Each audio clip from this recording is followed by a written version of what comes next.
G'day guys, it is Trav here from Neighbourhood. Are you looking for more ways to automate your admin tasks through HubSpot? This is where creating scheduled workflows to execute tasks on specific days or months in advance will come in handy. And today, we're going to show you exactly how to implement them. Now, as a heads up, you'll need Operations Hub Professional or Enterprise in order to use this feature. And if you're keen on more practical support inside HubSpot, now Neighbourhood offers a comprehensive, easy to follow course so you're making the most out of HubSpot. So stay tuned for more info at the end of this video. And if you want to take your learning offline though, we'll also include a free downloadable PDF in the description below.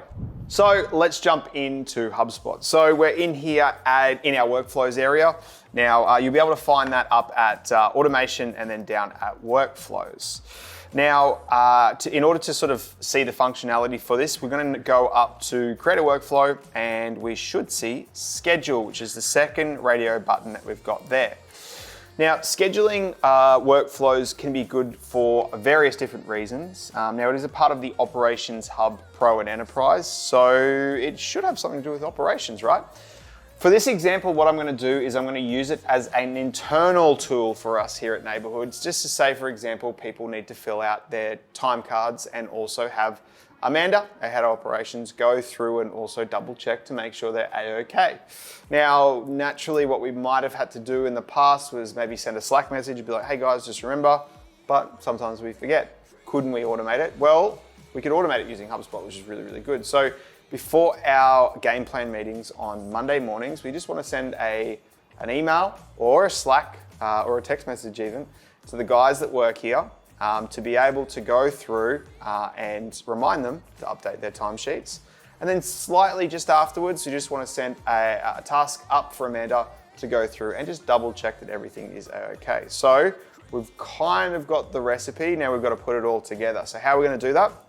Well, our meeting is on Monday, so we want to make sure it executes on Monday and everyone roughly gets to the office around 8 o'clock. So we want to make sure that that reminder's in their inbox, or we might do Slack. Let's do Slack. Let's do the inbox for now.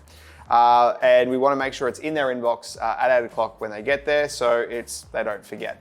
So in this instance, we're going to click on schedule and then go to weekly, and we want Monday at 8 o'clock Australian Eastern Standard Time. Now you can change that to wherever what you want it to be.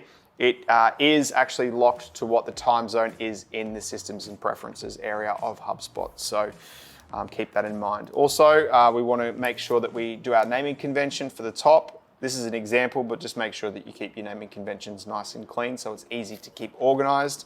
But we want to say time, sheet, reminder, and then ops, we want to put that in there. Now, we might make it look a little bit more sexy. Ops, we might put that there. Yep, that looks all good to me. So next. So it's going to open up and we see enrollment criteria and also the scheduling trigger, which is really, really good. So what we're going to do is we're going to start with the execution of it all. So underneath the schedule trigger, we want to go through and we want to send an internal email. So we're just going to send an internal email notification. And we want to send it to the following users. So we want Olivia, we want Dom, Jacinta, Geordie, and let's just send it to myself. Why not? Hi team, just a reminder to fill out your time sheets. And then I might just put the link here, click here. And I might just click that and go through timesheets.com, why not? Please remember to have these complete before 8:45 a.m. Before our all hands meeting. Yep, cool, and we've got that there. So that's just a bit of a reminder that'll get sent via email. This is the subject. Complete time sheets. Maybe we might want to personalize this a little bit too. Hi, we'll personalize first name. There we go. Just remember these Okay, perfect. All right, so we've got that there. So hi, first name, just a reminder to fill out your timesheets. Click here. Please remember to have all these complete by 8:45 before our all hands meeting. So that's there, and it's personalized, so it's nice too. And we know exactly who it's getting sent to. We want to save. Now, after that, I might want to just go through and send a task through to Amanda in operations to go through and actually double check those timesheets to bring up any issues that we might uncover, ready for the all hands meeting. So we'll click on the plus button underneath and we're going to go down to create a task.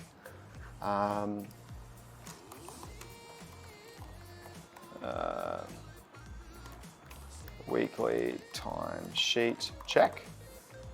And we want to do it immediately. We can do it at 8 o'clock. We want to give them half an hour, so 8:30. So same day at 8:30. We want to set it up. Here we go. Hi Amanda. Just a reminder to double check. That's not how you spell double check the timesheets prior to the all hands meeting. View the timesheets here. Yeah, it's probably good to have the links ready to rock and roll in there, just to obviously save time administration without having to go click through. I'll just put a bogus. I'll open up that new one there so that she doesn't lose where she's at here. So this is a to-do. We want to associate. With company records. I don't think so. It's not necessary in this one. And priority. Assign the task to a specific user. We want to give that to Amanda. There she is. Okay, the priority would be high because it needs to get done. We don't need to associate with any records, and that's about it. So we're going to click on save there. So at the moment, what we've got, so 8 o'clock every morning, we're going to send the team an email just to remind them, and then we're going to create a task, and then we're going to create it at 8:30 based on creating the task in there as well, and notify Amanda at 8:30. Hey, just a reminder to double check it, and that'll get sent out every single week. So the question is, how do we make sure that it goes out to them?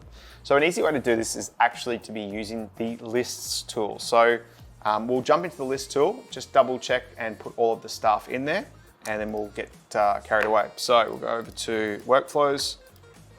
Again, there are different ways. If you've got any questions, make sure you throw them in the description below.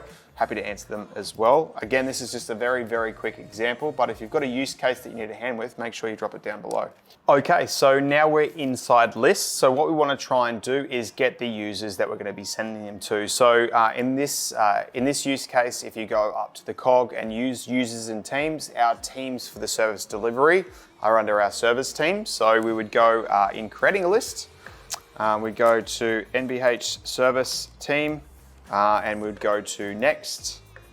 We want to add the filter, contact properties, and we'll go to team, HubSpot team, and we want to select the team, which is the NBH service team, which should populate on the right-hand side. So as that's working, we're going to go back into the workflows. Now that's going to select the service team that I sort of mentioned, and we'll go into Ops timesheet reminders. And at the very top here, we're going to click on Setup Triggers. We're going to click on List Membership, and we're going to go to NBH Service Team, and we're going to apply that there. Now, in this instance, for the re-enrollment, it's not necessary because we have got the schedule trigger there as well. So you'll notice this is all grayed out. It's not necessary in this instance. So we'll go through and we'll click on Save. And so if you're a part of the List Membership team, it'll go through and trigger every single Monday at 8 o'clock. Now, if we go across to the top, now goals aren't necessary in this instance because there's no real goal. It's just basically a service-based flow as well. We go to settings. Now, one of the things that you might want to do, just as if you are setting something up that's going to run 52 weeks a year, there's going to be a few holidays and whatnot. So you want to make sure you click on the dates and go through and update them for all the dates that aren't necessary as well. Suppression and enrollment, not necessary, and a new beta that's come out for notifications, which can be managed there as well. Then once we're ready to rock and roll, we're going to go through and we're going to review the publishers. Yes, we're going to review and click on OK. So it's going to sit there and it's basically going to just sit there ready to rock and roll, and we can turn this on. So that means that on Monday at 8 o'clock, this will fire. The guys internally will get an email to basically remind them to fill out their timesheets, and then also ops will also receive a task to double check those before. A small reminder, but it will also catch and help people in the operations and obviously the operations of this agency to make sure they're on top of things when we need them as well. So there you have it. Now you know how to schedule a workflow inside HubSpot. If you're wanting to make the most out of your HubSpot investment, Neighbourhood offers a step-by-step course covering marketing, sales, service, and CMS Hub in depth, ensuring you and your team are best serving your customers while developing efficient internal processes. We'll include a link for this below. As well, if you're after a PDF version of this for later on, or you want to pass it on to a mate in need, we'll include a link in the description below as well. If you gained value from this video or you're keen to learn more about HubSpot, make sure you hit that subscribe button as well. But for now, happy HubSpotting.